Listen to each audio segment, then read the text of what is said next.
Dando continuidade, respeitando as inscrições, vamos ouvir agora a palavra da professora Amanda Gugel.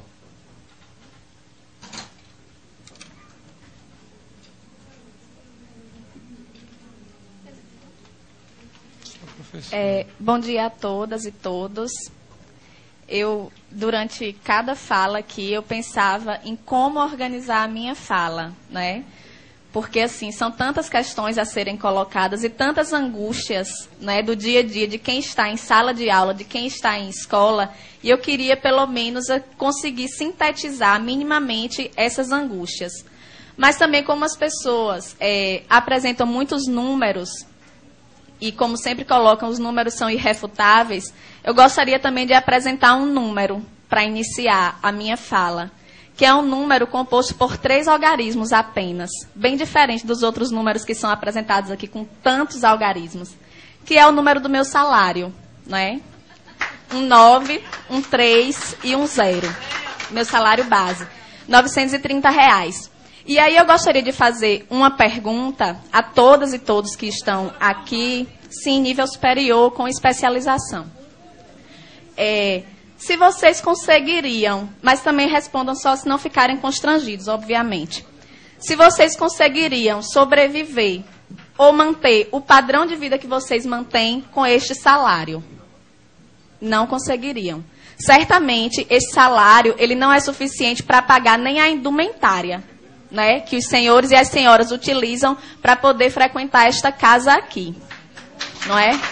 Então, assim, a minha fala não poderia partir de um ponto diferente desse, porque só quem está em sala de aula, só quem está pegando 3 ônibus por dia para poder chegar ao seu local de trabalho, um ônibus precário, inclusive, é que pode falar com propriedade sobre isso. Fora isso, qualquer colocação que seja feita aqui, qualquer consideração que seja feita aqui, é apenas para mascarar uma verdade, que é uma verdade visível a todo mundo, que é o fato de que, em nenhum governo, em nenhum momento que nós tivemos no nosso estado, na nossa cidade, no nosso país, a educação foi uma prioridade. Em nenhum momento. Certo?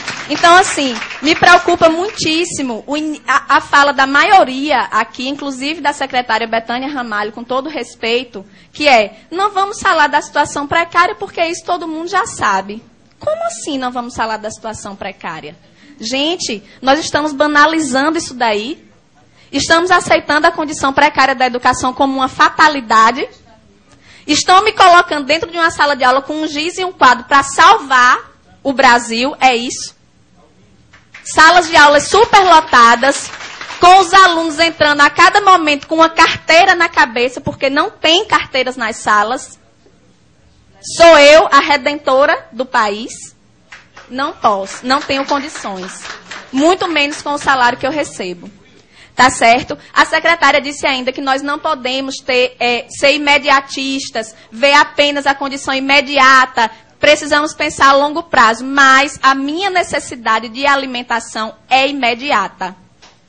A minha necessidade de transporte é imediata. A necessidade de Jéssica de ter uma educação de qualidade é imediata, certo?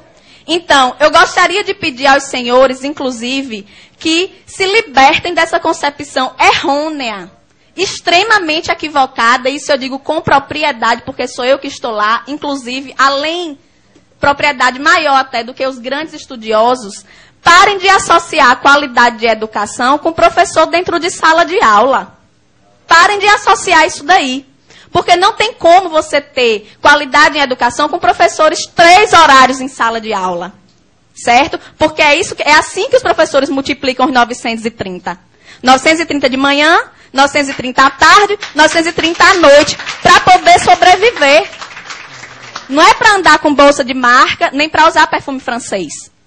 Certo? É para ter condição de pagar a alimentação dos seus filhos. É para ter condição de pagar uma prestação de um carro que muitas vezes eles compram para poder se locomover mais rapidamente entre uma escola e outra e que eles precisam escolher o dia em que vão andar de carro porque não tem condição de comprar o combustível. Tá certo? Então, a realidade nossa, o cenário da educação no Rio Grande do Norte hoje é esse. E eu não me sinto constrangida em apresentar o meu contra-cheque, nem a aluno, nem a professor, nem a nenhum dos senhores aqui, porque eu penso que o constrangimento deve vir de vocês. Sinto muito, eu lamento, mas deveriam todos estar constrangidos, entende? Então, assim, entra governo e sai governo, e eu peço desculpa mais uma vez, Betânia, mas não tem novidade na sua fala.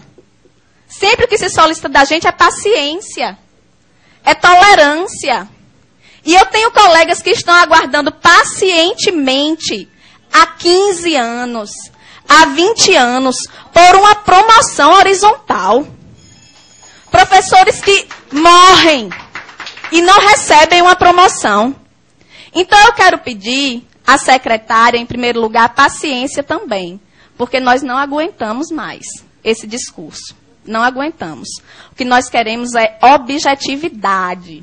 Como é que é? Queremos sair desse impasse? Queremos. Mas como? Sem nenhuma proposta, de mãos abanando? Voltar mais uma vez desmoralizado para a sala de aula, para o aluno dizer, professor, a gente ficou aqui sem ter aula e só isso. Vocês receberam R$20, R$30, dão risada. Pedimos ainda, secretária, respeito. Para que a senhora não vá mais à mídia dizer assim, pedimos flexibilidade, como se nós fôssemos os responsáveis pelo caos, que na verdade só se apresenta para a sociedade quando nós estamos em greve, mas que está lá todos os dias, dentro da sala de aula, dentro da escola, em todos os lugares. Certo? Então, respeito. Não se refira à nossa categoria dessa forma. Não se refira. Nem se refira apenas como se fosse a direção do Síndico que está querendo fazer essa greve. Não é não. É 90% da categoria. 90% da categoria no estado inteiro, nos interiores, aqui na capital. Certo? Pedimos aos deputados apoio. Estejam mais presentes, participem ali, vão à nossa assembleia, procurem ouvir esses trabalhadores, procurem saber a realidade. Certo? Pedir à promotoria que esteja com a fiscalização efetiva ao Ministério Público. Que não seja para dizer, professor não pode comer desse cuscuz não, porque é um cuscuz alegado que a gente come, o cuscuz da merenda. Porque a promotoria está para lhe dizer que a merenda é do aluno, não é do professor. Certo? É assim que funciona. Diga-se de passagem, nós não temos recursos para estar nos alimentando diariamente fora de casa. Não temos para isso. Certo? Então, são muitas questões mais complexas, certo? São muitas questões muito complexas que poderiam ser colocadas aqui, mas, infelizmente, o tempo é curto e eu gostaria de solicitar isso. Em nome dos meus colegas que comem o cuscuz alegado, em nome dos meus colegas que pegam 3 ônibus para chegar ao seu local de trabalho, em nome de Jéssica, que está sem assistir aula nesse momento, mas que fica sem assistir aula por muitos outros motivos, por falta de professor, por falta de merenda, certo? É isso que eu quero dizer.